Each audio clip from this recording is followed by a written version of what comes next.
दोस्तों, हर एक की ज़िंदगी में एक दोस्त होता है जिसके साथ हम लोग कोई ना कोई बिजनेस खड़ा करने की प्लानिंग करते हैं। वैसे तो कोई भी बिजनेस सक्सेस करने के हज़ारों नुस्खे आपने सुने होंगे, लेकिन बिजनेस को फेल होने से कैसे बचाया जाए इसके बारे में बहुत कम ही सुना होगा। अक्सर हम लोग ये सुनते हैं कि पैसे की कमी की वजह से बिजनेस बंद हो गया, लेकिन कोई भी बिजनेस पैसे की नींव पे ही खड़ा होता है, पैसे की वजह से ही चलता है और पैसे के गलत इस्तेमाल की वजह से ही बंद होता है। तो आइए इस वीडियो में समझते हैं कि वो कौन से प्रॉब्लम्स है जो पैसे से रिलेटेड है जिसकी वजह से बिजनेस बंद हो जाते हैं।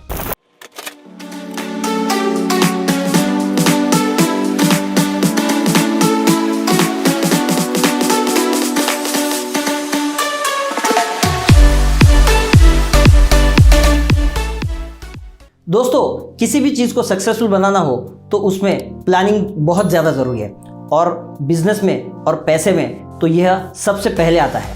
बहुत सारे बिजनेसेस लैक ऑफ बजटिंग की वजह से ही बंद हो जाते हैं। बहुत सारे स्टार्टअप्स अपना जो बिजनेस एक जुनून की तरह करते हैं और उसको बहुत अच्छे लेवल पे लेके जाते हैं, लेकिन लैक ऑफ बजटिंग की वजह से एक दिन ऐसा आ जाता है कि वो रोज़मर्रा के खर्चे भी नहीं दे सकते और बिजनेस इमीडिएटली बंद हो जाता है। तो सबसे पहला पॉइंट है लैक ऑफ बजटिंग। किसी भी बिजनेस को शुरू करना हो, भले वो 10,000 का हो या 10 करोड़ का, उसमें एक बेसिक प्लानिंग होना बहुत ज़रूरी है। जस्ट बाय जैसे स्टार्टअप्स भी बहुत अच्छी लीड लेने के बावजूद भी एक दिन में ही बंद हो गए क्योंकि उनके पास पैसे की कोई प्लानिंग ही नहीं थी।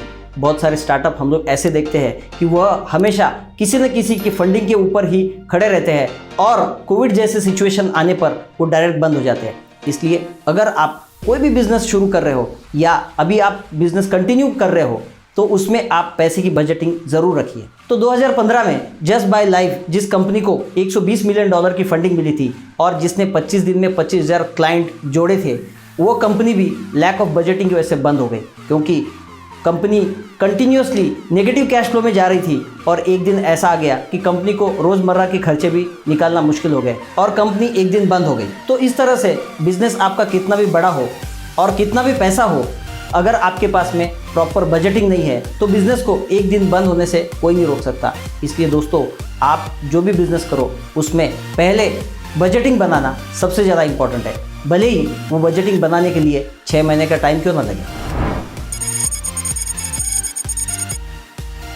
बिजनेस में आपने बजटिंग तो कर लिया, लेकिन फाइनेंशियल प्लानिंग भी उतनी इंपॉर्टेंट है। फाइनेंशियल प्लानिंग का मतलब ये होता है कि पैसा आप किस तरह से रेस करने वाले हो, कितना लोन लेने वाले हो, कितना कैपिटल लगाने वाले हो और उसको किस तरह से यूज़ करने वाले हो। 2008 से 2012 में बहुत सारे बिल्डरों ने बहुत सारा पैसा कमाया, लेकिन वह पैसा सही तरह से इस्तेमाल न करने की वजह से बहुत सारे बड़े बड़े बिल्डर्स भी आज दिवालिया हो चुके हैं। तो कोई भी बिजनेस में फाइनेंशियल प्लानिंग भी उतनी ही इंपॉर्टेंट है जितनी आपकी बजटिंग है। अक्सर बिजनेसमैन अपना वर्किंग कैपिटल फिक्स एसेट में लगा देते हैं और over period of time business की वर्किंग कैपिटल की शॉर्टेज की वजह से आपको बहुत ज़्यादा दिक्कतें फेस होती है। इसलिए बजटिंग के साथ फाइनेंशियल प्लानिंग भी सही होना बहुत ज़रूरी है। किसी भी बिजनेस को शुरू करना हो तो उसमें लोन लेना बहुत आवश्यक है। इस दुनिया के बहुत कम बिजनेसेस ऐसे हैं जो बिना लोन के चलते हैं, लेकिन कभी कभी लोन ही बिजनेस को खा जाते हैं।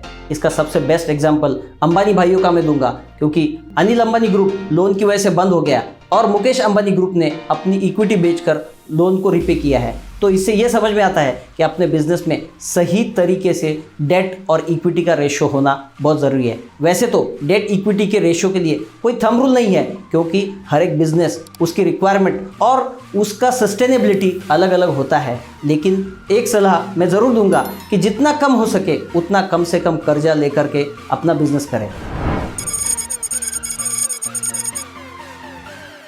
मनी रिलेटेड प्रॉब्लम में चौथी प्रॉब्लम है एक्सेस बर्नआउट। एक्सेस बर्नआउट क्या होता है? किसी भी बिजनेस में आपको खड़ा करने के लिए, कस्टमर एक्वायर करने के लिए, एम्प्लॉयज़ को सेटअप करने के लिए एक अमाउंट का इन्वेस्टमेंट करना पड़ता है जो कभी वापस नहीं आ सकता। जैसे आपने कस्टमर्स को फ्री कूपन्स दे दिए, जैसे बहुत सारी ऐड कर दी और ये ऐड करने के बाद में आपने कुछ बिजनेस खड़ा किया है। लेकिन अगर आपने ऐड में और कस्टमर एक्विजिशन में बहुत सारा खर्चा कर दिया तो वह एक्सेस बर्नआउट हो सकता है। जैसे किंगफिशर एयरलाइन ने शुरुआत के दिनों में बहुत सारे खर्चे करके एक्सेस बर्नआउट कर दिया और एक्सेस बर्नआउट की वजह से किंगफिशर एयरलाइन जैसी कंपनी बंद हो गई और माल्या को अपनी किंगफिशर लीकर कंपनी भी किसी और को बेच के देश छोड़ के भागना पड़ा। तो ऐसे अगर आपका बिजनेस में ज़रूरत से ज़्यादा खर्चा कर दो या ज़रूरत से ज़्यादा ऐसा खर्चा कर दो जो कभी रिकवर नहीं हो सकता तो आपका बिजनेस बंद होने से कोई नहीं बचा सकता।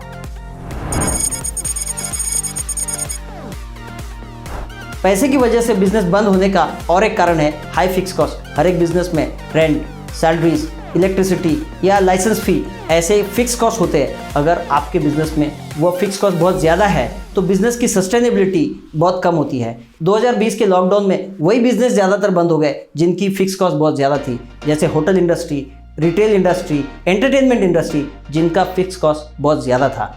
तो आपको ये देखना होगा कि आपके बिजनेस की फिक्स कॉस्ट कितनी ज़्यादा है जिससे आपके बिजनेस की सस्टेनेबिलिटी उतनी कम रहेगी। तो अगर आपके बिजनेस की फिक्स कॉस्ट बहुत ज़्यादा है तो उसकी सस्टेनेबिलिटी उतनी ही कम होगी, क्योंकि ज़ारा जैसे बड़े ब्रांड को भी लॉकडाउन के बाद 1200 स्टोर्स बंद करने पड़े। तो इसलिए आपको अगर आपके बिजनेस की फिक्स कॉस्ट ज़्यादा है तो आपको यह देखना होगा कि उसमें आपके पास में कितने महीने के रिजर्व्स है जिससे बिजनेस की सस्टेनेबिलिटी ज़्यादा हो।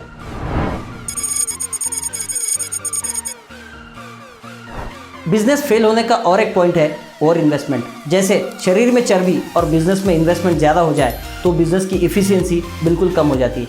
लंदन में द टाई कंपनी करके कंपनी थी जो सिर्फ टाई बेचती थी, लेकिन टाई के लिए पूरा शोरूम खोल के बैठो तो वो डेफिनेटली एक्सेस इन्वेस्टमेंट होगा।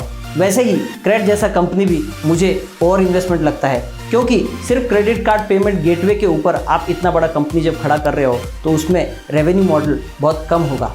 इसलिए बिजनेस में ओवर इन्वेस्टमेंट भी खतरनाक है। तो दोस्तों, पैसे से रिलेटेड सारी प्रॉब्लम्स का निचोड़ मैंने इस वीडियो में रखा है। आपको भी कोई पैसे से रिलेटेड प्रॉब्लम लगती होगी तो मुझे कमेंट सेक्शन में ज़रूर बताइए, और आपका भी कोई इससे रिलेटेड सवाल होगा तो भी मैं उसका जवाब देने की कोशिश करूँगा। और इस वीडियो को आपके दोस्तों के साथ जो बिज़नेस कर रहे हैं, जो बिज़नेस करने की सोच रहे हैं, उनके साथ ज़रूर शेयर कीजिए, क्योंकि बिज़नेस करने से पहले वो फेल होने से बचाने का यही एक तरीका है। तो इस चैनल को आप सब्सक्राइब कीजिए और लाइक और सब्सक्राइब बटन दबाना ना भूलें। Thank you very much.